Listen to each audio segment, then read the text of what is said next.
Hey guys, tonight we're heading somewhere a little different.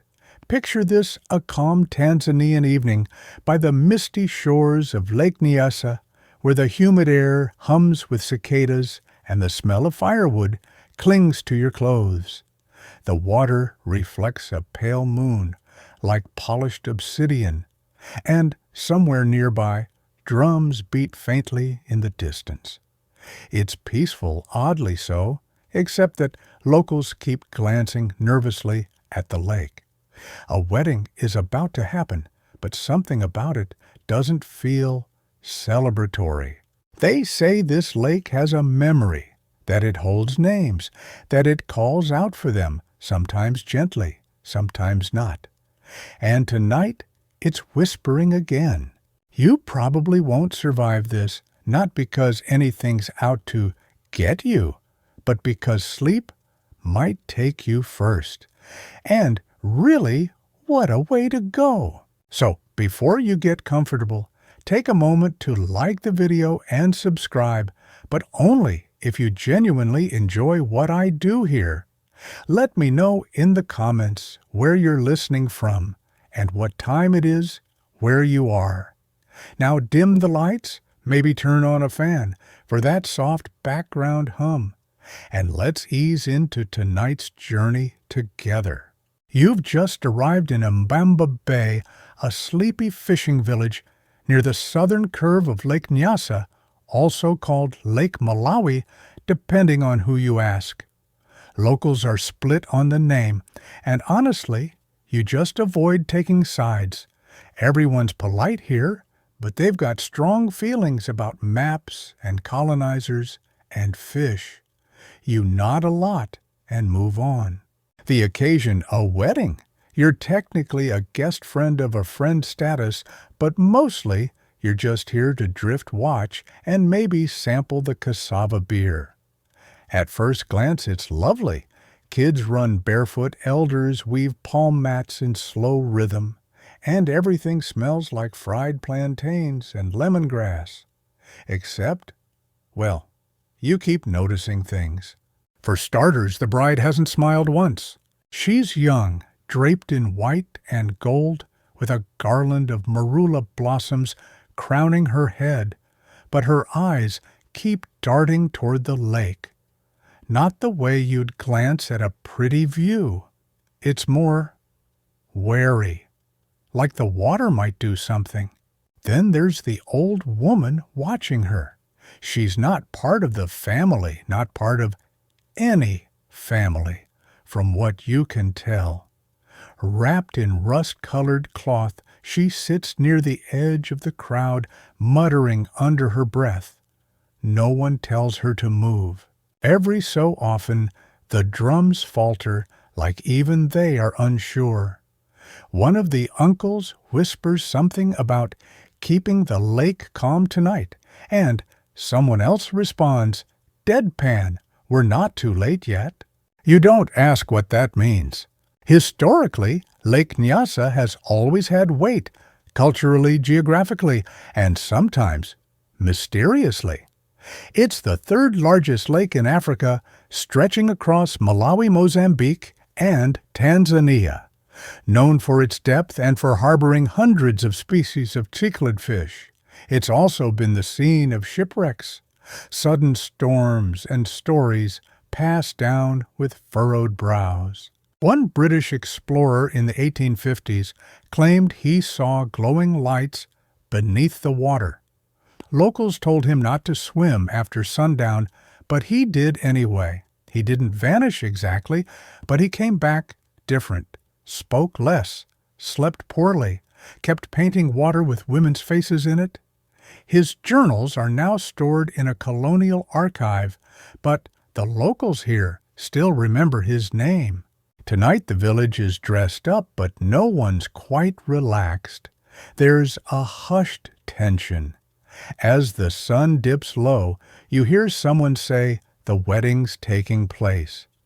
Early enough this time. You almost laugh, thinking it's about the catering. But then the bride walks down a mossy path flanked with reeds, and you notice again that glance toward the water, like she's listening. The groom, he's fine. A bit awkward, sweating a lot, but clearly unaware of the broader stakes. He smiles too much and thanks people for things they didn't do. He's the kind of guy who'd bring a PowerPoint to a family reunion. Not unlikable, just doomed. Probably. Then, right as the sun kisses the waterline, a breeze rolls in strong and unexpected. Everyone shivers. Candles flicker, and from the corner of your eye, you see the old woman finally stand. She's holding something. A veil. You don't know how she got it, but you do notice the bride freeze. Suddenly, people are whispering, shifting, and the groom looks around confused. The bride doesn't move. She stares at the veil in the woman's hands, and you'd swear for a heartbeat her reflection flickers in the lake. But it's not facing you, it's facing the shore. That's when the old woman says, just loud enough to hear she knows her name now. And, like that, the moment passes. The veil is returned. The drums resume. People clap nervously. You smile like nothing's wrong, but deep down you feel something has already shifted. Historians still argue whether these kinds of regional wedding customs stem from pre-colonial ritual or post-colonial trauma. There's a theory that lakeside ceremonies near Nyasa always included a witness veil, a separate item kept by a non-family elder to ensure the bride's soul stayed her own. But no one agrees on when this began or why. You file it away under mildly cursed and step closer to the wedding feast. Someone hands you a drink that smells like fermented mango and fire. You accept. Later, under stars that feel too close, someone murmurs that the veil wasn't supposed to be touched yet, that the bride may have looked too long into the water. And behind you, the lake breathes. The next morning, you wake up groggy and coated in a light sheen of lake humidity, like the air itself has wrapped you in a damp embrace. You're in a small thatched hut with walls that gently sway when the wind passes through. Chickens cluck outside. Somewhere close, someone is boiling cassava, and the earthy smell of it reaches you before your eyes even open fully. You roll over, still piecing together last night's half-remembered images. The lake, the bride, that strange breeze, and right the veil. You sit up suddenly, because here's the thing it's missing. You don't notice at first, but when you step outside to grab some water, you see the bride's cousin pacing anxiously near the ceremonial arch. A few others murmur around her. The veil's gone, not just misplaced gone. Now you're not the wedding police, but something about the villagers' faces tells you this isn't a case of clumsy party cleanup. This is bad, like mythologically bad. In the local Nyakusa tradition, wedding veils, especially white ones, aren't just symbolic. They act as a barrier between the living and the ancestors, between the land and the lake, between the here and whatever else is watching. One woman, soft-spoken and wrinkled like old tree bark, leans close to you and whispers, "She should not have walked alone after midnight." You blink. Walked where? Apparently, the bride left her family's home sometime after the wedding ceremony, barefoot, alone, and silent. She walked straight down to the lake, said nothing, came back without her veil. No one stopped her because, well, that's part of the problem. In this region, There's a quiet superstition. If a woman walks to the lake in wedding garb and no one calls her name, she belongs to the lake. You feel a shiver that isn't from the morning breeze. Historians still debate whether this belief emerged from pre-Christian rites or was shaped by colonial-era trauma. Some anthropologists point to early missionary writings warning about native water demons, which frankly says more about the missionaries than the locals. Others suggest it ties back to deeper matrilineal burial traditions, where women were sometimes symbolically married to the spirits of nature. Either way, this isn't something villagers joke about. You're told the bride Malika was quiet all morning. She's sitting inside her family hut now, eyes unfocused, lips dry. She hasn't spoken since the wedding. She won't eat. When someone tried to hand her a mirror, she flinched. You're not sure why you're being told all this. Maybe because you're not from here. Maybe because you saw what happened last night. Or maybe they just need someone to hold the story, to keep it from sinking completely. They invite you to the evening gathering. It's informal, just a circle around a fire where the elders and some of the kids sit and talk. But the tone is heavy tonight. No laughter, just the pop of firewood and the sound of crickets settling into the grass.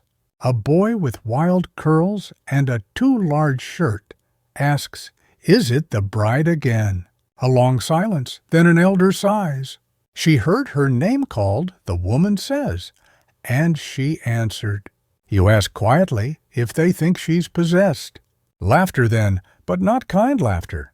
A bitter, weary sort of chuckle.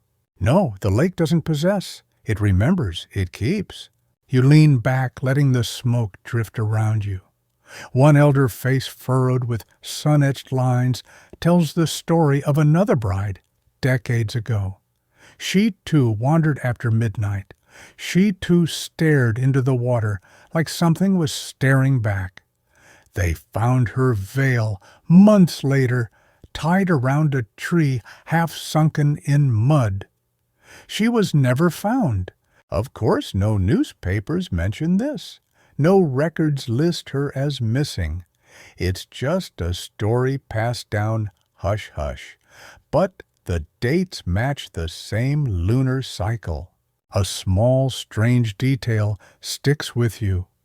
One of the elders mentions how the lost bride's names often echo across the water during storms. Not shouted, just spoken. There's a scientific explanation. You suppose water and sound play odd tricks. Acoustic mirages, reverberations, infrasound. But still, you keep glancing at the lake's dark surface, wondering if it's listening now. Later, as you walk back to your hut, someone leaves a bundle of dried reeds at Malika's door. You ask why. They explain it's a protective measure. Reeds don't burn easily when they're wet. They resist. Another superstition. Sure, but tonight you find yourself tucking one under your pillow, just in case. That night, your dreams are soft and submerged. You walk barefoot down a shoreline that isn't quite familiar. You're not sure where you're going, but you're not afraid either. Someone hums behind you, low and tuneless. You turn and wake up. Lake birds cry in the distance. Someone's frying maize. You check your pillow. The reed is gone.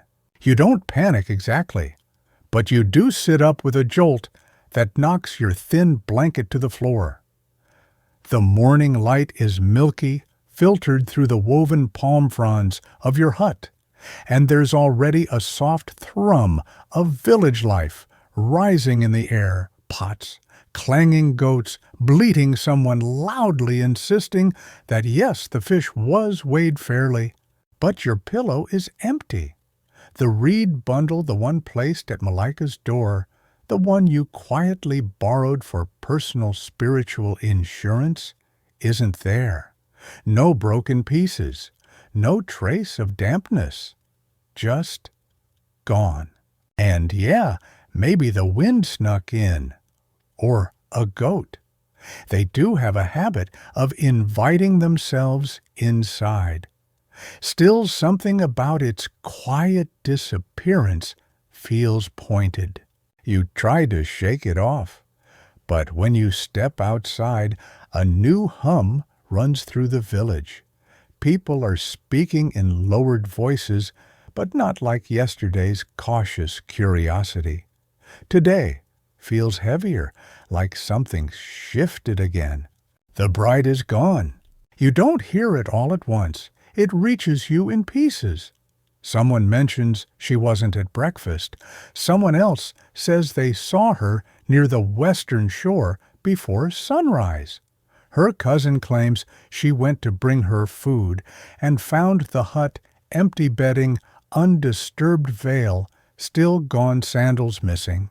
The groom, he's useless, sitting on a stool and holding his head in both hands, whispering, "We followed the script.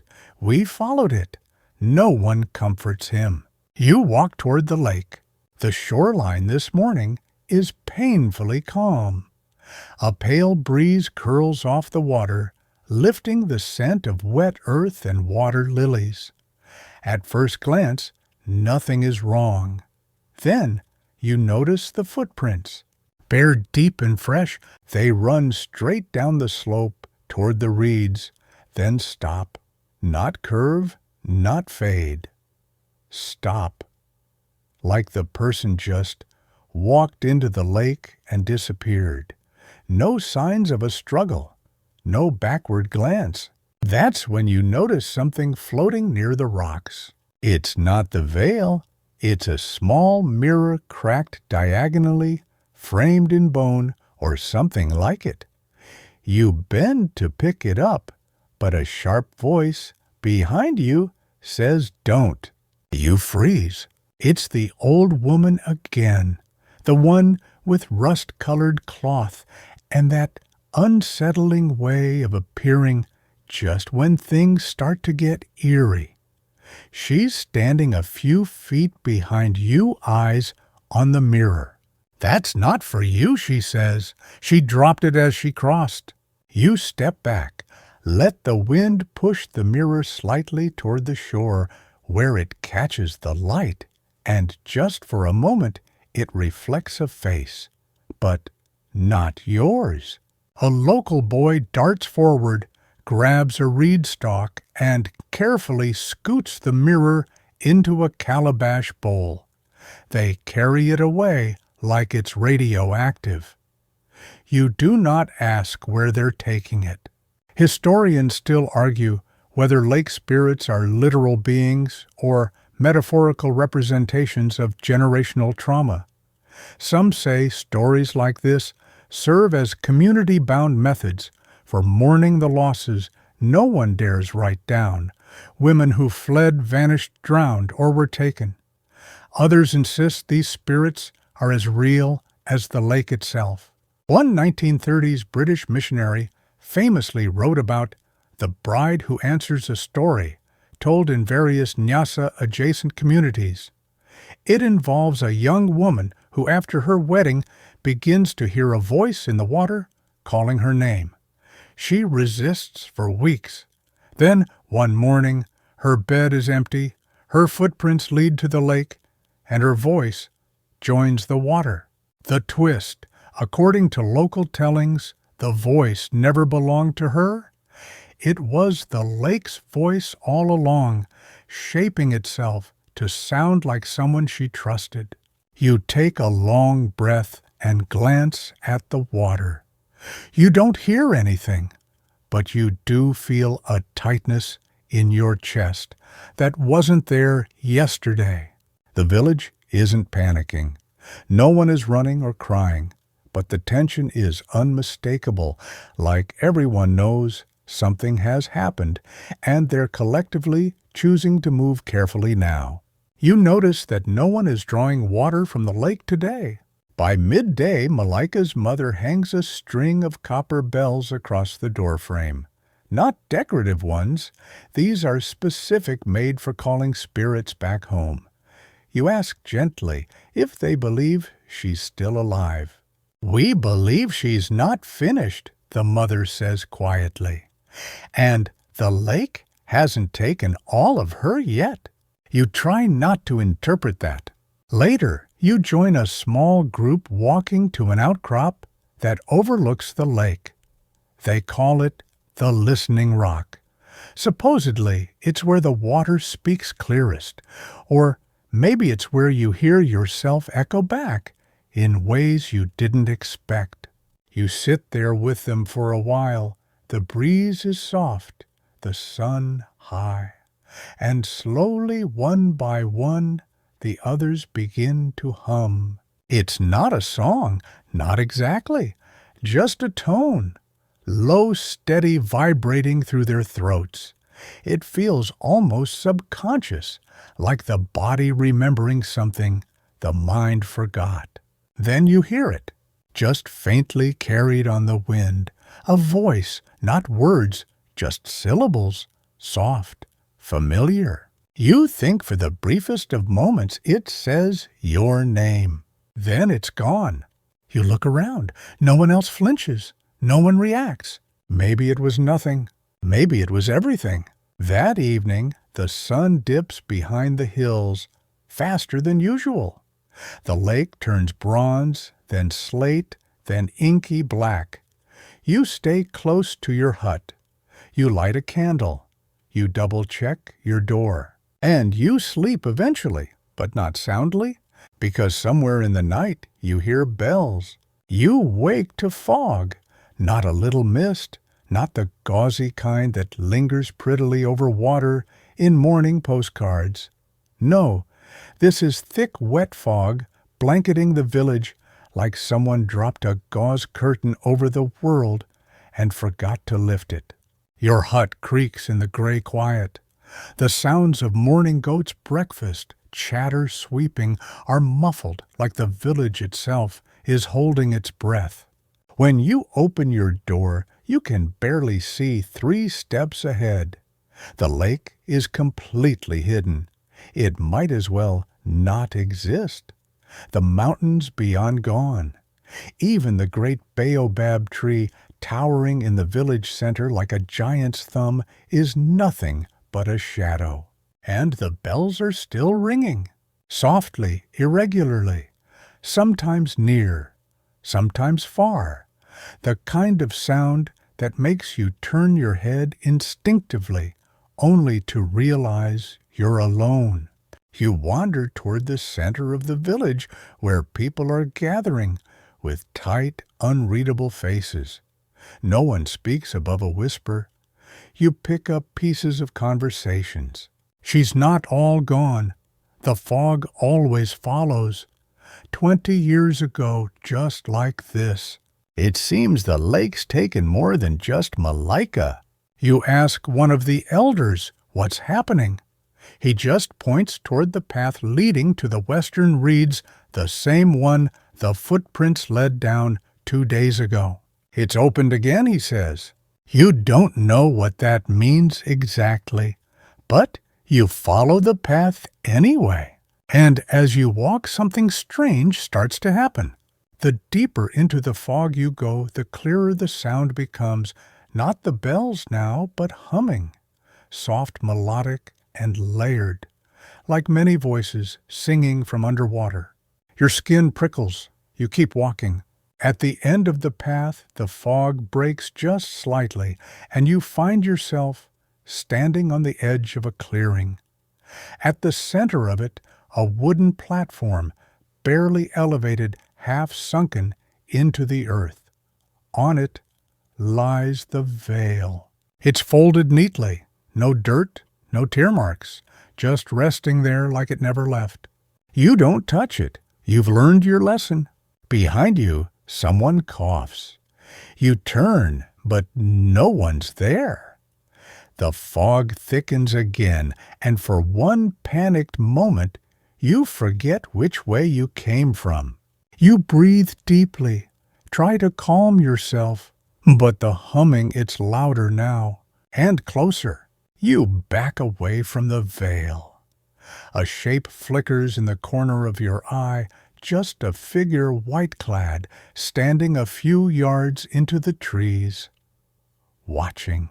You blink, she's gone. Historians still argue whether the phenomenon known locally as the Veiled Watcher is a product of collective memory or psychological suggestion. Reports of white-garbed figures near Tanzanian lakes date back to German colonial records in the late 1800s. Some attribute it to trauma-induced hallucinations. Others think it's a regional manifestation of an older archetype, the woman between worlds like Japan's Eerie or Mexico's La Llorona, but distinctly East African in character and purpose. Local stories suggest that she appears when the lake wants something returned or reclaimed. You manage to find your way back to the village eventually. Your clothes are damp from the fog, and your hair clings to your forehead. No one asks what you saw.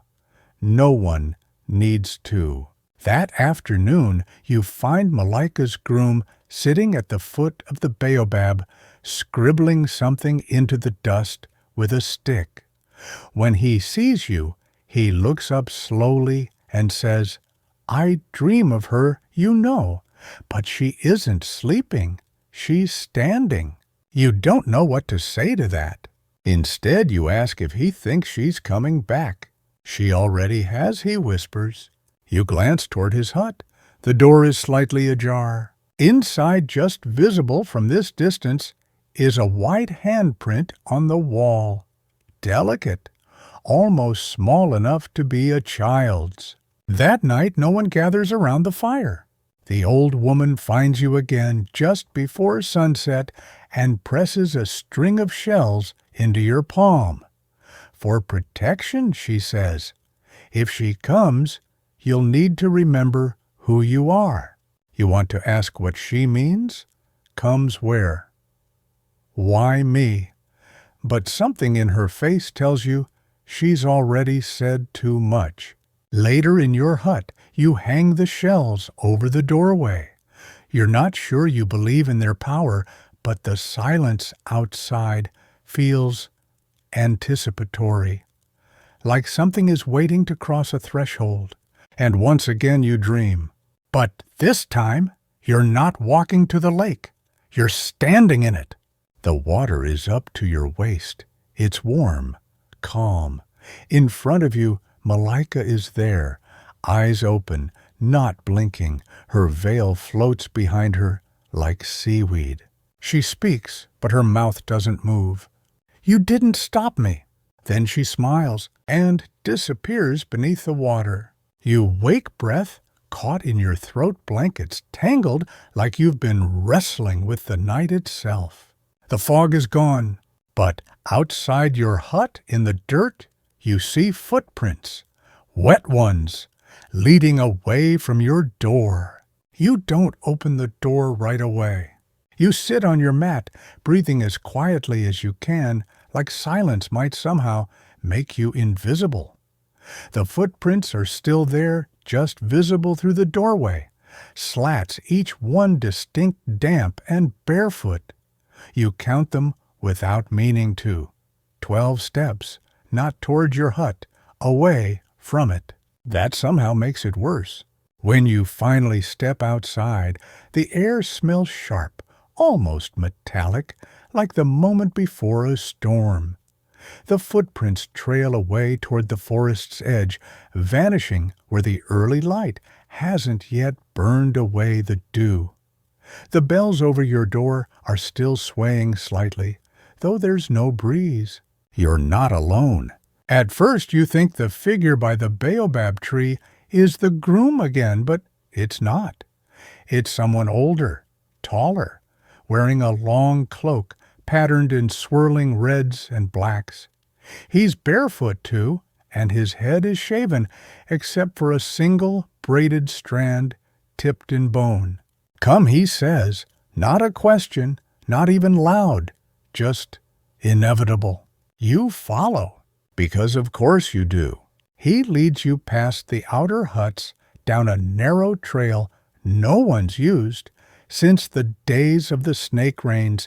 At least that's what someone once called them, the torrential monsoons that flooded the mountain paths so violently even the snakes were washed down from the hills. The trail leads you to a place you've never seen, a small clearing overgrown with vines. At the center, a hut. But this one's wrong. The walls are too smooth, the doorway too narrow. The roof isn't thatch, it's woven bark braided in long spirals like hair. And it smells not like smoke or earth, but salt. Sharp sea salt air like a tide that somehow reached hundreds of miles inland. Sit, the man says. You do. Inside, it's almost dark except for one shallow bowl of glowing coals.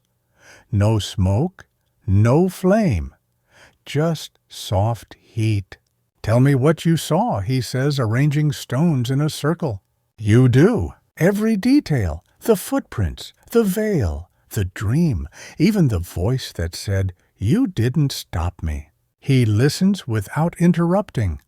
When you're done, he nods and places one last stone into the circle. Then he leans in and whispers, "She's not the first. She's not even the 10th. A chill creeps up your spine. He gestures toward a bundle of scrolls in the corner. You unroll one. Faded drawings, almost childlike. A woman in white, always in white. Standing in lakes, climbing hills, standing under moons. Each figure is identical. She appears during certain moon cycles, he says, always after a wedding, always near the lake. But why, you ask? Why brides? He shrugs, then says a phrase in Swahili that roughly means, "The lake sings best to those already leaving." Later, back in the village, you try to ask around, quietly, cautiously. People don't exactly lie, but they don't tell you the truth either. They say things like, "These things pass," or "Let the ancestors handle it." But then you meet someone who's willing to speak, a woman named Hawa. She's older, sharp-eyed, with a voice like wind in dry reeds. She invites you into her hut and pours a thick drink made from baobab fruit and honey. "I saw her," she says suddenly. "You almost dropped your cup." In 1974, she came after my cousin's wedding. Same story, bright girl, beautiful ceremony, all the blessings, and 2 nights later, gone. Left her sandals at the door, walked into the lake. You ask if the bride ever came back. Hawa shakes her head slowly. Not fully. She pauses, looks you square in the eye.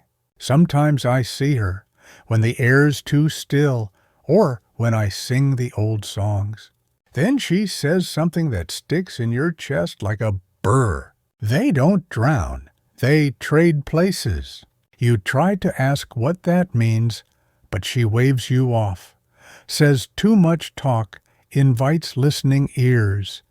Then she places something in your hand, a black stone, smooth as glass, with a single white stripe across it.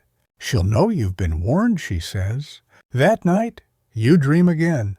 But this time, it's you standing in the veil. Your hands are not your hands. Your reflection in the lake is not quite your face. It's familiar, but slightly off, like a drawing smudged by water. You turn to run, but your feet are heavy. The veil tightens around your throat. When you wake, the stone is warm in your hand. Historians still argue whether these patterns, disappearances, fogs, reappearances suggest an early form of coded oral warning system.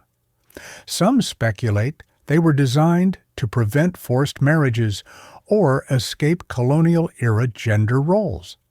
But others, especially those within the community, believe these aren't codes at all. They're invitations. Or maybe tests. The next morning, a new girl arrives in the village. She's young, pretty, unfamiliar. No one knows where she came from. She says she's here to meet her fiancé. You don't recognize the name she gives, but the groom does. You watch his face fall, like a tent collapsing. He says nothing, walks away. The girl hums to herself as she unpacks her things. And just like that, another wedding is planned. You're not invited to the new ceremony. Technically, no one is not formally, but somehow the entire village knows it's happening. A hushed excitement ripples through the people tinged with confusion. The old groom, barely speaking since Malika vanished, is suddenly present again, moving with a stiff determination. He doesn't smile. He doesn't even look at his bride. And she floats through the days like silk in water, never dusty, never tired, always humming the same low tune. It's beautiful, but after a while it grates on your nerves, the way a lullaby gets under your skin when repeated too often. One night you follow the sound of her voice. She's standing knee-deep in the lake veil already over her head, whispering something you can't make out. Not Swahili, not English, just sound, as if she's speaking directly to the water. The bells around your wrist jingle softly as you shift your weight, and she turns towards you slowly. Too slowly, like she already knew you were there. Her eyes gleam pale in the moonlight. She smiles. You don't have to be afraid, she says. It only hurts the first time. Then she turns back to the lake and steps deeper. You don't move. The next morning, she's back in the village, dry, cheerful, eating mango with the children like nothing happened. You decide to speak with the elder again, the one who gave you the shells. You find her grinding millet in a stone bowl. She doesn't stop when you speak. She's not one of ours, you say. No, the elder agrees. She's not. Then, why are we letting this happen again? She sighs, not with exasperation, but with age. Because we are tired of fighting what the lake already owns. The lake, always the lake. You press her. What is the lake? Why does it want brides? Is it a curse, a spirit? The elder finally looks up. Her eyes are cloudy with memory. Before the Germans came, before the Sultan's men, even before our grandfathers, this land belonged to something else. Something old. It sleeps beneath the lake. Sometimes it stirs. And when it does, it calls to those whose hearts already have 1 foot beyond this world. You shiver. But how do we stop it? You don't stop tides, she says gently.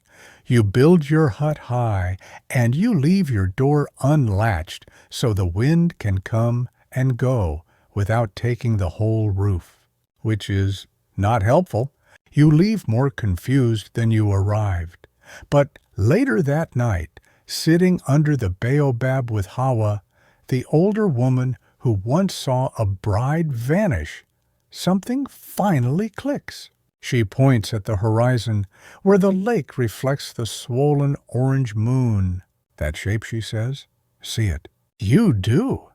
A strange ripple too large for a fish, too slow for wind. Like a spine rolling beneath the water. It's never hungry after a wedding, she mutters. Only before. Historians still argue whether these legends stem from seismic lake activity, Lake Tanganyika, and others like it have deep rift valleys with tectonic movement, sometimes producing gas bubbles or disturbances that to early observers may have seemed like signs of a living thing beneath the surface. But oral historians reject that explanation. They say the lake doesn't react, it chooses. Later that week, you discover something that nearly stops your heart. You're helping gather reeds when you trip over something buried just under the mud. At first it's just fabric, white. But as you pull it free, you find a skeleton, small, delicate, curled like someone asleep, wrapped in white linen. There's a cracked bracelet around one wrist, carved with the same spiraling patterns you saw in the strange hut, and next to it, another stone smooth and black striped with white. You don't scream, you can't. Instead, you kneel beside it and whisper, "Who were you?" There's no answer. But that night, you don't dream of water. You dream of a door, standing alone in the middle of a forest. Behind it, the sound of a woman's voice, singing. When you reach for the handle, your hand passes right through it, and you wake up. Your hut door is wide open. Outside, the lake is glowing. Not brightly, just faintly, like moonlight under skin. You don't remember putting on shoes, but somehow you're already walking down the slope toward the water. The mud doesn't cling to your feet. It welcomes you like it's been waiting for this moment for centuries, just waiting for someone to say yes. The moon is high and full, casting silver ribbons across the lake's surface. The air smells faintly of citrus and rust. Everything feels too quiet, like the world is holding its breath. You stop just before the water touches your toes. And there she is, the bride. But not the new one. Not Malika either. This one is older. Her veil is tattered, soaked to her knees, and when she lifts her head, you realize she has no eyes. Just smooth, polished skin where they should be. And yet she sees you. "I didn't want this," she says.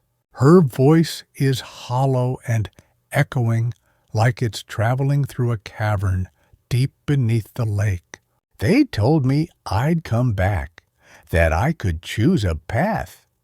But I didn't know the path only ever led here." She raises one hand. There's a bracelet identical to the one you found in the mud. And just like that, the dream or vision or spell or whatever it is snaps. You're back in your hut, sweating hard, thudding so loud it might wake the whole village. Your hands are clenched around the edge of your mat. The black stone from earlier is gone. You don't sleep the rest of the night. When dawn comes, you return to the place where you found the skeleton. It's been covered. Someone or something filled in the hole. There's no trace left, except one. A small bundle of marula bark twisted into the shape of a hand. You start digging. Your fingers bleed before you find anything. But eventually you uncover a second piece of fabric, and then another. Within an hour you've pulled 8 distinct burial wrappings from the ground. All women, all in white, all with something placed in their hands, a flower, a bead, a feather. Small tokens like wedding favors for something far older and more patient than any guest list could account for. You don't report it. You know no one will act. Instead, you go to the elder one more time. This time, she doesn't pretend not to know. She sits you down and takes your hands. Long ago, she begins, there was a bride named Nyasha. She was promised to a man she didn't love. The night before her wedding, she went to the lake, but she didn't drown. You wait! She asked the lake to take her, but only her. Instead, the lake made a deal. If you can find another to walk into me in your place, it said, you may go free.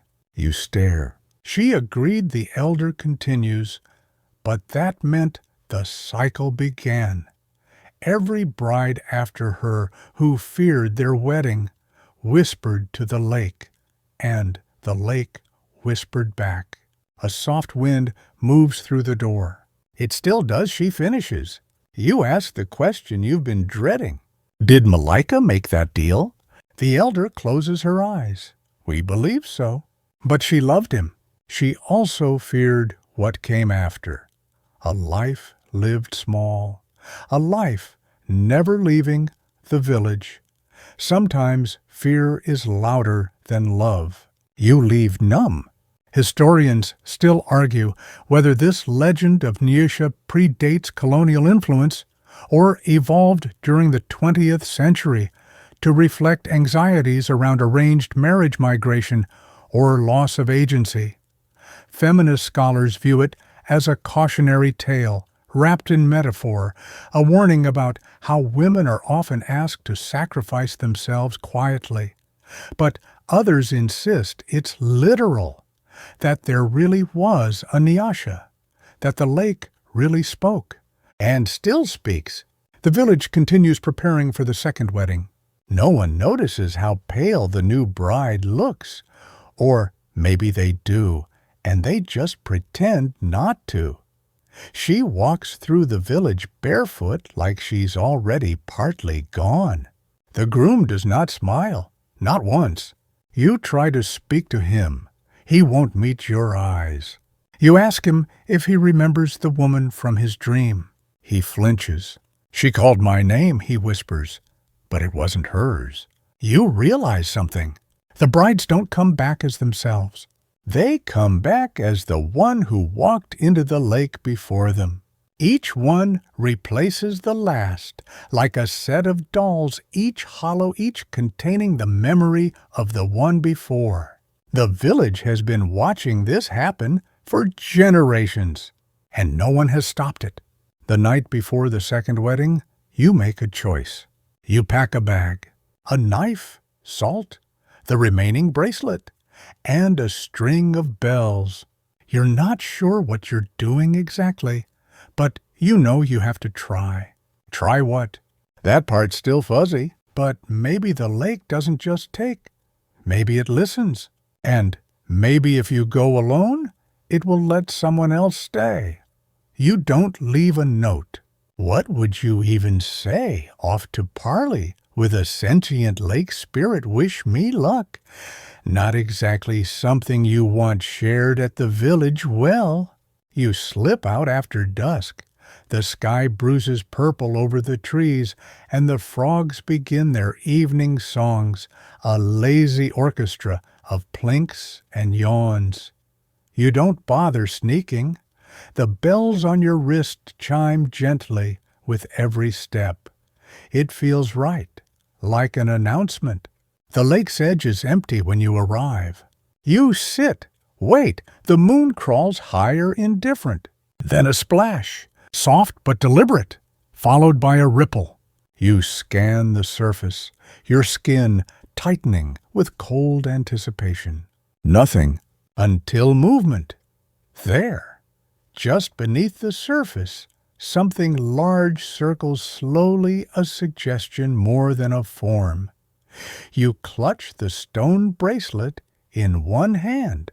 Take me, you whisper, not entirely sure who you're addressing. Not her. No response. Just the wind brushing reeds like fingers through hair. I know your secret, you say louder. I saw the graves. I know Nyasha. A pause, then a change. The lake goes glassy, not still expectant. A voice, not a sound exactly, but a pressure behind your eyes asks, why do you come in another's place. You answer without thinking, because I still have my name. The lake seems to shiver. You walk in. Cold needles race up your legs. The water climbs your thighs, your waist. You hold your breath, and you wait for the pull. But it doesn't come. Instead, you hear her, a girl's voice faint and familiar. Don't. It's Malaika. You look up, and there she is, standing on the opposite shore, dry and barefoot veil in her hands. She's frowning. This is not how it ends, she says. You stagger backward. Water sloshes. The pressure in your ears breaks. Suddenly, you're no longer in the lake. You're in a round room, stone walls. A single flame flickers in the center. On the floor, thousands of footprints, bare, all facing inward. You are not alone. Figures surround you, shifting in and out of shadow. Brides, dozens of them, some in lace, others in beaded cowhide or silk wraps. Some are ancient, some could have been your classmates, all of them silent. And then one steps forward. Not Malaika. Nyasha. She's tall, straight-backed, and her face is marked with ochre and ash. She holds out a comb made of carved bone. You would take her place, she asks. You nod. Then you must carry what she left behind. You reach for the comb. It burns your hand. Not with heat, with memory. Images pour in a cave behind the reeds, rituals in forgotten dialects, a child bride, weeping over painted shells, another bride laughing as she pushes her veil into the wind, all the weight of those left behind. You collapse. When you wake, you're on the shore again. The bracelet is gone, but there's something in your hand. A note scrawled in delicate handwriting you don't recognize. One returned, one remains. Choose again. You stagger home before sunrise. The village is stirring. No one speaks to you, but they know. The way they glance sidelong, the hush that trails behind your steps. You find the groom first. He looks 10 years older. He doesn't ask questions, just nods once. I dreamed of her, he says. She was crying, but not for me. The wedding is called off. No one celebrates, but no one argues either. For a while things go quiet. No more voices at night. No more glowing water. You keep the bells. Wear them always, like a promise. But deep down, you know the lake is only sleeping. Historians still argue whether these local legends are evolving protest symbols or inherited trauma wrapped in spiritual metaphor. Some anthropologists speculate the original story of Nyasha might have been based on a real person, possibly even a ritual priestess tasked with guarding the lake's spirit during drought seasons. Others insist it's simply a story born from natural fear of deep water, of loss of silence. But one detail remains oddly consistent across variations. The brides are never dragged in. They walk willingly. And sometimes they return. Weeks later, you're washing clothes at the shore when you see a small girl crouching near the reeds. She's building something with stones, shapes, in the mud. You approach quietly. What's that, you ask? A doorway, she says, not looking up, to the place where names go when people forget them. You feel the bells on your wrist tremble faintly. And then she looks up. Her eyes, wide knowing, are not the eyes of a child. Not entirely. You smile gently. Well, let's not forget them then. She nods once solemnly. And you sit with her shaping mud and stone into memory. Time passes. Enough that people start pretending nothing ever happened. The village goes back to its rhythm early harvests evening, drumming children laughing as they chase goats too clever to be caught. But every so often you notice someone pause by the lake a little too long, or whisper as they pass the banyan tree near the shore. No one mentions the weddings, not allowed. But some superstitions don't fade, they just simmer. You've started keeping a journal. It's not much, just pencil scribbles and coffee stains, but it helps. You write down dreams' odd weather patterns and any small shift in the lake's behavior. Sometimes it glows faintly. Other times it smells faintly of lilies, which it never used to. You make notes like May 3rd. Girl found singing to herself underwater, eyes open. Says she was visiting the bride. Returned fine. May 8th. Heard humming after sundown. No one else nearby. Could not locate source. May 16th. Bells rang themselves. Twice. You try to stay logical, but the logic never quite fits. And then one morning, something new appears at your door. A wooden box, unmarked, no hinges, carved in the style of the Wagogo, though you're not sure how you recognize that. Inside a piece of parchment brittle with age, on it a drawing of you, holding hands with a veiled figure. You close the box and breathe through the chill in your spine. That night you consult the elder again. She's sitting on her porch chewing baobab bark like it's the only thing keeping her here. She doesn't ask why you've come. She just gestures for you to sit. You hand her the box. Her eyes widen. This hasn't been seen since the drought of '56, she mutters, when the lake turned to vapor for 3 nights. You blink. That happened. 3 brides went missing that year. People thought they ran, but we know better. She runs a finger over the carved lid. These marks, they're not just decorative. They're a map. You lean in. She traces the edges. See this pattern? That's the path to the submerged hollow. You pause. That's not on any map, because it only appears to those marked by the bride. You glance at your wrist. The bells, still faintly warm. What happens if I go? She shrugs a little too casually.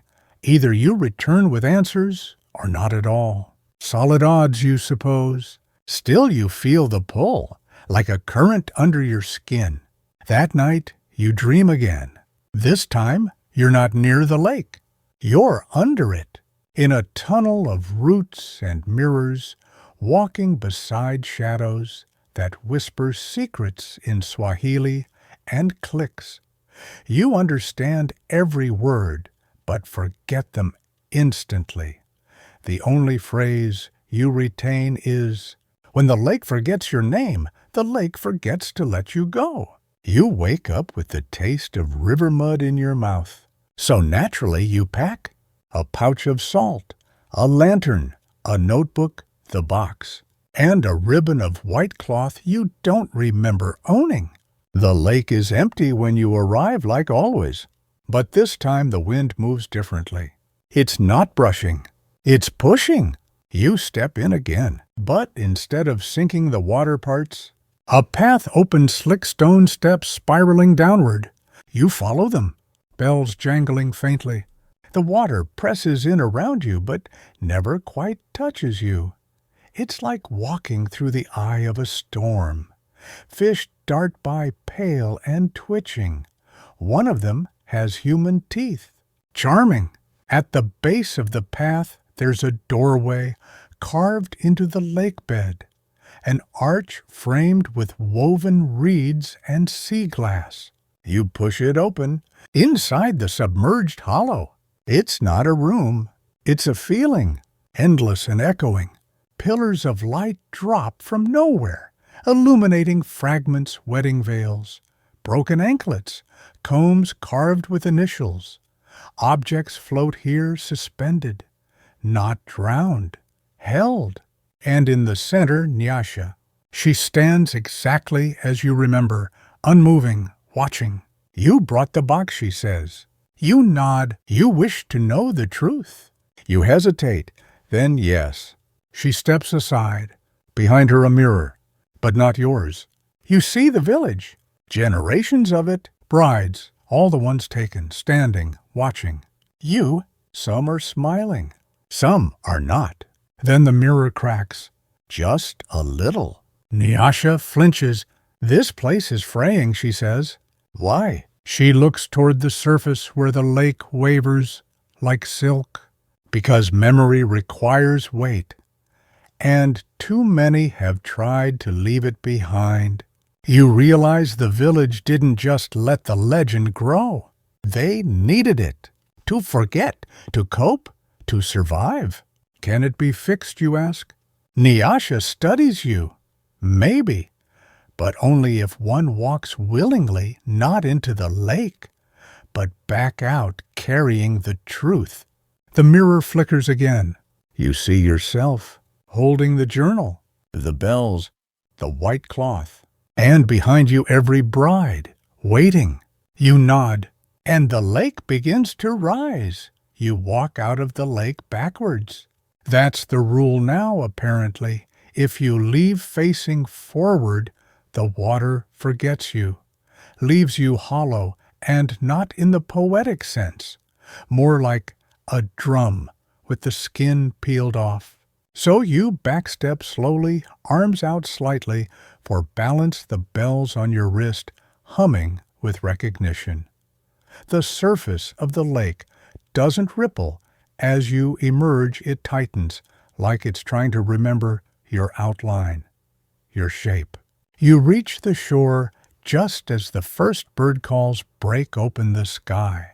No fanfare, no lightning strike, just mud between your toes and a strange ache in your ribs, like you've been holding someone else's breath for too long.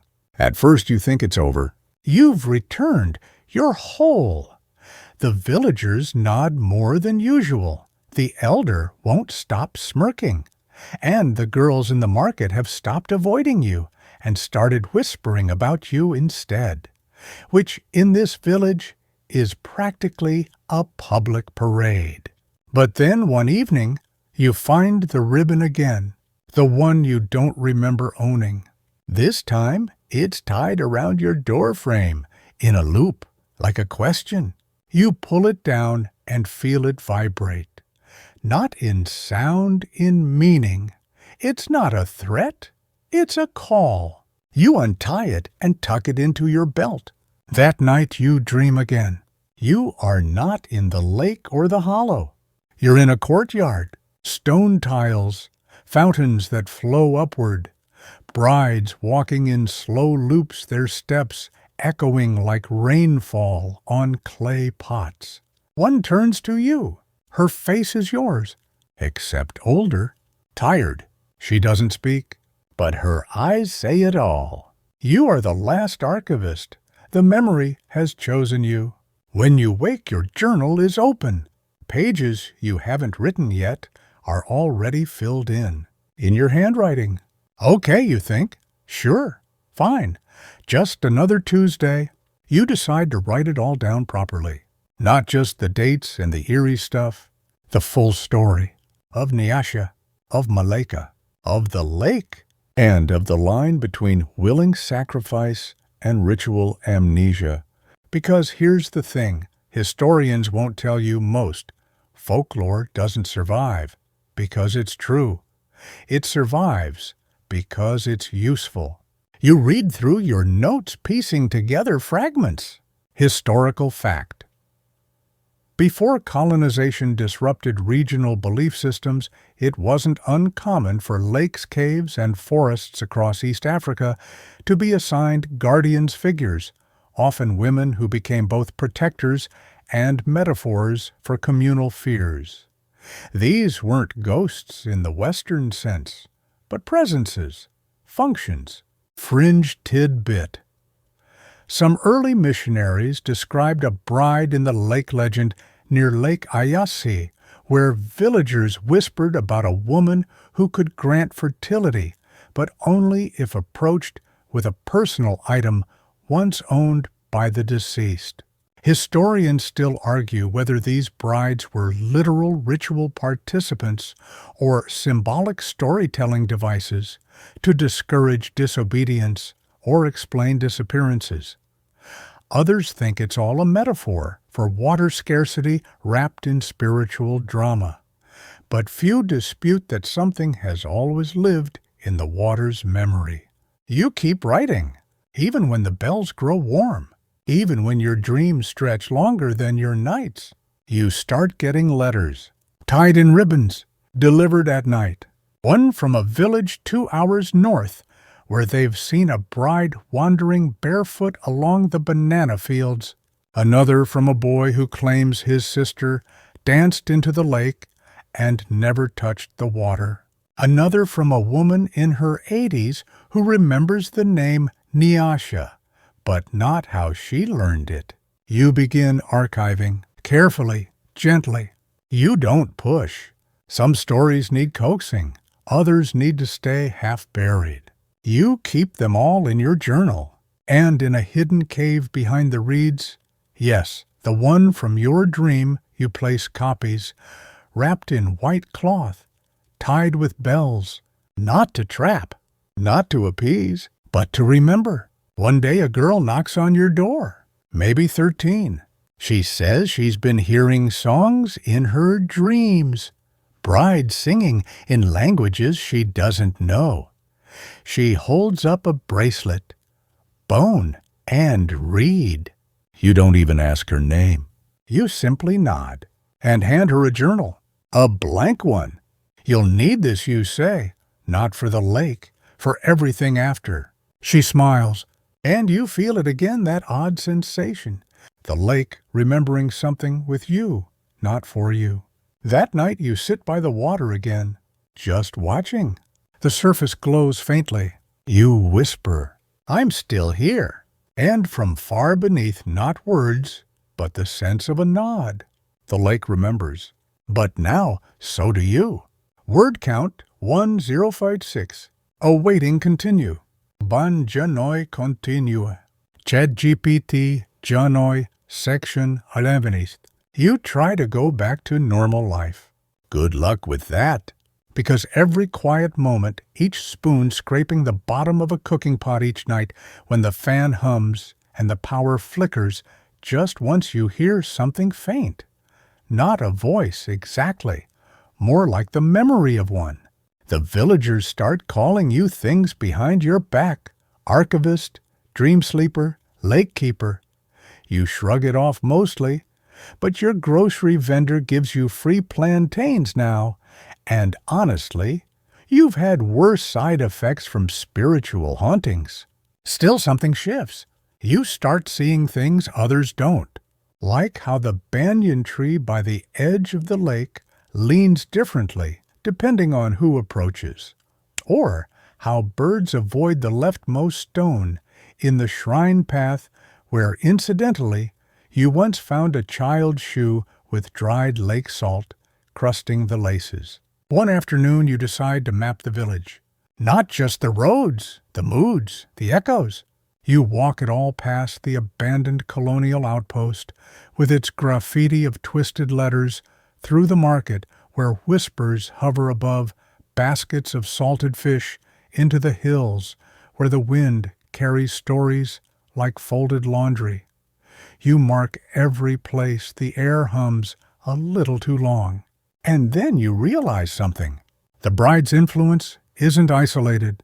She moves, not in a malevolent way, no cursed possessions, no jump scares, no shadow hands in your cereal. Just presence, a tendency to show up in liminal places, interstitial spaces, the pause between one breath and the next. She's become a kind of pattern. You start referring to her in your journal, not as a ghost, but as a spatial emotion. That's the best you can do. She doesn't haunt, she hovers. She remembers. Historical fact. In many traditional Tanzanian belief systems, especially among the Sukuma and Nyamwezi peoples, Spirits weren't necessarily feared. They were consulted, respected, and sometimes even hosted. Offerings weren't to banish, but to invite understanding. Fringe tidbit. There's a local proverb that goes, "When the water sings back, it means the ancestors approve." But no one agrees on what it sounds like. You hear the song sometimes now. In the kitchen tap, in the rustle of cassava leaves, in your sleep. Historians still argue whether Nyasha was ever real, whether she was one person or many, whether the wandering bride was born of a real tragedy or simply fashioned from 1,000 smaller griefs stitched together like a veil. But you've stopped caring about the origin. Because she's here now, that's enough. One day, you're invited to a wedding. A real one. Live music, goat curry, the whole shebang. You hesitate, but curiosity wins. The ceremony is beautiful, simple. Two teenagers swearing to stick together even when the rainy season overstays its welcome. You find yourself watching the water beyond the palm grove, half expecting it to shimmer or sigh. Nothing happens. But then the bride, barefoot radiant, walks up to you after the vows. She presses something into your hand. It's not jewelry, not money. It's a page from your journal, one you hadn't torn out. How did you ask? She shrugs. I found it under my pillow this morning, she says. I just knew it was for you. You unfold it. It's the old drawing, the one from the carved box, the one with you holding hands with the veiled figure. Only now there's something new. A small moon drawn in the corner. You stare. The girl smiles. My mother said the lake keeps its promises, even the quiet ones. You look back toward the water. It's calm, just lake. But the page trembles faintly in your hand. Later, as dusk falls, you return to the banyan, and you hear it. The sound of bells, not ringing, but swaying, as if a procession is passing just beneath your feet. You sit down. You whisper, how many more stories are there? No answer, but a breeze picks up. It smells like salt and jasmine and something too old to name. You nod to the lake quietly, and it nods back. You decide it's time to visit the lake one more time. No bells this time, no offerings. Just you, a faded satchel, and a flask of lukewarm ginger tea, because, despite everything, your joints are still human, and the trail is steep.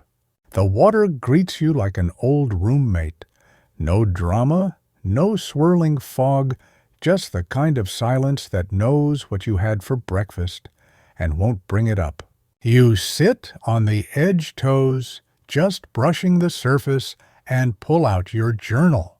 Not the old one, a new one, blank, crisp, still smelling faintly of dried pulp, and waiting. You've decided to start again, not because the story is over, because it isn't. You begin to write not with the wide, frantic scrawl of someone racing to document a vision, but slowly, purposefully, like someone building a bridge with language. You start with her name, Nyasha, and beneath it you write, she is not the beginning, she is the echo. Historical fact. In lakeside regions of East Africa, certain water rituals were performed seasonally to ensure balance, not just ecological, but emotional. Water was viewed as both sustenance and mirror, a place to return parts of yourself that didn't fit on dry land. Fringe tidbit. One little-known local belief holds that certain fish carry memories in their scales. If you whisper a name before eating one, you inherit a dream. You take a sip of tea. No fish today? You close your eyes and listen. The lake doesn't speak, but it shifts, like it's settling into a more comfortable shape. You remember how as a child you used to believe bodies of water could breathe. Now, you're not so sure you were wrong. You think about the cave, the one where you've left your written offerings wrapped in cloth. You've started calling it the bride's library, because what else would you name a memory that breathes through paper?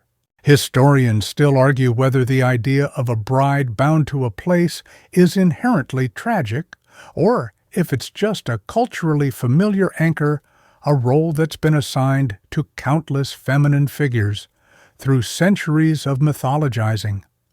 Some claim it reduces a complex spirit to a stereotype. Others say it elevates her, gives her a presence that endures.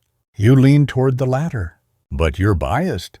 You've met her, kind of. Twice now, you've seen her figure not in dreams, but in waking moments. Once in your kitchen window, reflected behind your own shoulder. Once in the market crowd, pausing to finger a string of black beads before vanishing around a corner. She doesn't ask for anything. She just shows up, as if to say, still here. You begin to write down new rules, not commandments, not warnings, just quiet understandings. Like, if the water forgets your name, whisper it back slowly. If a ribbon appears, accept it with your left hand. If the bells fall silent, listen harder. They're trying to tell you something important. You write for an hour. Then, too, the sun dips. The frogs begin their nightly symphony, off-key, persistent, sincere. You pack up, stretch, and begin the walk back. And that's when you see her again. This time, not a vision, not a shimmer.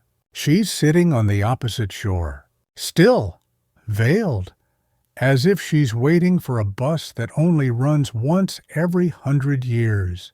You wave uncertain. She doesn't move, but the veil lifts slightly at the edge, and you see her mouth something. 3 syllables. You freeze, because it's your name, not the one your family uses. The other one, the name she gave you. You don't even remember telling her, but she knows it. And you feel fully bone deep that this was never about fear, not about death, not even about love exactly. It's about witnessing that someone somewhere will carry your name forward into the quiet. You bow your head, and when you look up again, she's gone. Of course she is. The lake is still, but not empty. It never is. Your sleep changes after that. Not worse, not better, just deeper. Like the dreams have put down roots. You no longer wake up feeling startled or lost.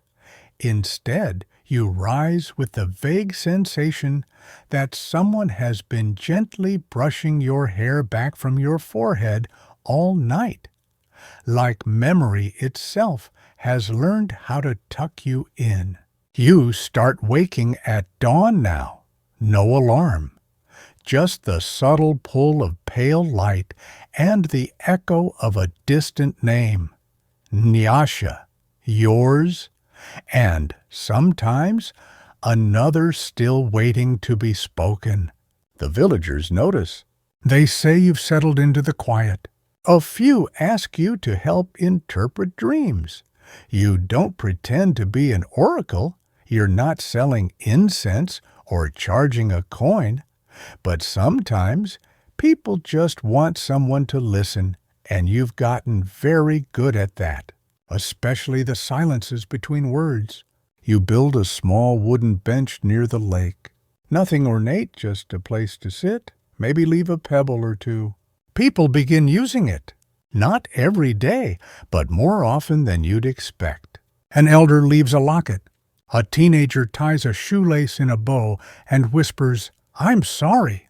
A toddler throws in a handful of sunflower seeds because the lady in the veil likes snacks. She probably does. Historical fact. Tanzania's lakes have long played central roles in community healing rituals, both literal and symbolic. Lake Victoria, Lake Tanganyika, and smaller bodies like Lake Ngozi often become communal spaces for rites of passage, grief processing, or storytelling circles, especially during the seasonal Matanga morning gatherings. Fringe tidbit. In 1976, a farmer near Lake Rukwa claimed a carved wooden effigy floated to the surface every full moon. Scholars dismissed it as driftwood. Locals insisted it sang. You wonder now if they were both right. Because if you've learned anything, it's that hauntings are rarely about being scary. They're about persistence and presence. Historians still argue whether oral legends like Nyasha's hold historical weight, or if they belong strictly in the realm of cultural narrative. But in many ways, the question itself misses the point. She exists because people believe she does, and belief especially, the soft kind that lingers in lullabies and between porch steps at twilight, is its own kind of truth. Your porch grows quieter as the months stretch. You speak less, but you hear more. Once you catch a whisper that doesn't belong to any nearby mouth. It says simply, "She remembers." And you do too. One night, as rain taps soft against the tin roof, you find yourself sketching the veil again. But this time, it's folded on a bench, empty, at peace. You don't panic. You just smile. You finally understand. She doesn't need to appear anymore. She's been heard. Now she lingers in memory, not obligation. And you're not the keeper. Not really. You're just the one who opened the door and stayed awake long enough to welcome her in. The seasons shift like slow-moving shadows. The rains come heavier some years, lighter others, but the lake remains steady, calm as a mirror, one moment, restless the next. You learn to read its moods like a weathered sailor, attuned to the slightest ripple or shift in light. In your journal, you write about the lake's temperament, comparing it to human melancholy. Some days it feels like it's sighing quietly under a heavy heart. Other days it laughs, splashing water on the shore in playful waves. You visit the cave again, the cave where your written offerings, letters, drawings, memories lie hidden beneath stones. One morning you find something new, a small bundle tied with bark string resting atop your pile. You untie it gently. Inside a feather, soft shimmering in the low light. You've never seen a bird with feathers like this here. You hold it in your palm, warm and oddly reassuring. Historical fact. The eastern bronze-naped pigeon native to Tanzanian forests is known for its iridescent feathers, often collected by locals for ceremonial use. Fringe tidbit. Some tribes believe that feathers left at sacred sites are messages from the spirit world, a sign that ancestors are watching and protecting. You place the feather next to your journal. That night, you dream. The veil appears, but now it's lighter, less a shroud, and more a wisp of cloud drifting lazily across the moon. She smiles. "You're ready," she says softly. You feel a strange calm settle in your chest. You wake up with the feather still warm in your mind. The next day, the village gathers by the lake for the annual Kujichimbia festival, a day celebrating new beginnings and the harvest. You're invited to join the procession. As you walk among drummers and dancers, you feel the weight of the veil lifting. The bride's presence feels less like a tether and more like a blessing. You watch as children chase fireflies and elders share stories, their voices weaving a tapestry of past and present. You realize that Nyasha's story isn't just a tale of loss, it's a living part of the village's heartbeat. Historians still debate whether such legends were originally warnings lessons or celebrations of resilience. But to you it's clear, they are all of these things, and more. The lake will call her name long after you're gone, and so will you, because some stories don't end. They only change shape, like the ripples on the surface of a quiet lake at dusk. You sit by the lake as the sun sinks low, the sky awash in soft pinks and purples, like a watercolor left to fade. The water holds the colors gently, folding them into its depths, like a secret it never meant to share, but can't quite keep. The breeze carries the scent of earth and jasmine, again familiar and comforting. You remember the first night you heard the bells, the first time the veil appeared, and even that awkward encounter at the wedding. All moments stitched together like a quiet tapestry you never knew you were weaving. Your journal rests on your lap pages filled with stories, drawings, and half-remembered dreams. You trace the lines of Nyasha's veil one last time, imagining it lifting softly in the evening air. You think about the idea of hauntings and how maybe it's not about fear or sorrow at all. Maybe it's about the echoes we leave behind, the small marks on the world that ripple through time. The way a whispered name can carry across generations, soft but persistent, like the gentle call of the lake. Historians still wonder about the origins of such legends. How much is history? How much is myth? But you understand now that the line between the two doesn't really matter. What matters is the story itself and the way it keeps us connected to places, people, and feelings beyond the visible. You watch as the first stars blink awake overhead, quiet and patient. The lake's surface shimmers faintly under the moonlight, as if it's breathing alive in its own mysterious way.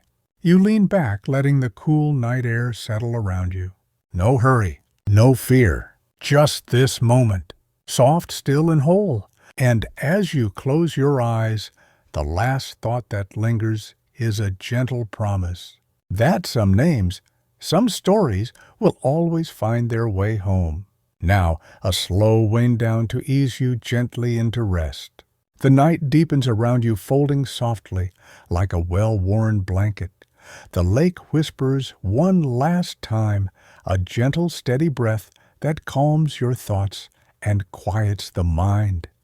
Imagine the cool touch of the water, the faint rustle of leaves, the distant call of an unseen bird settling down for the night.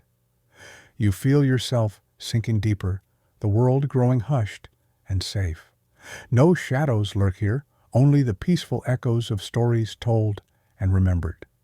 Breathe slowly and know that you carry these whispers with you, not as burdens, but as quiet companions on your journey through the night.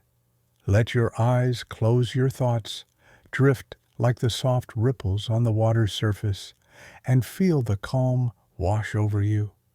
Tonight, the wandering bride walks beside you in silence, waiting not to frighten, but to soothe. Sweet dreams, traveler. Sleep well.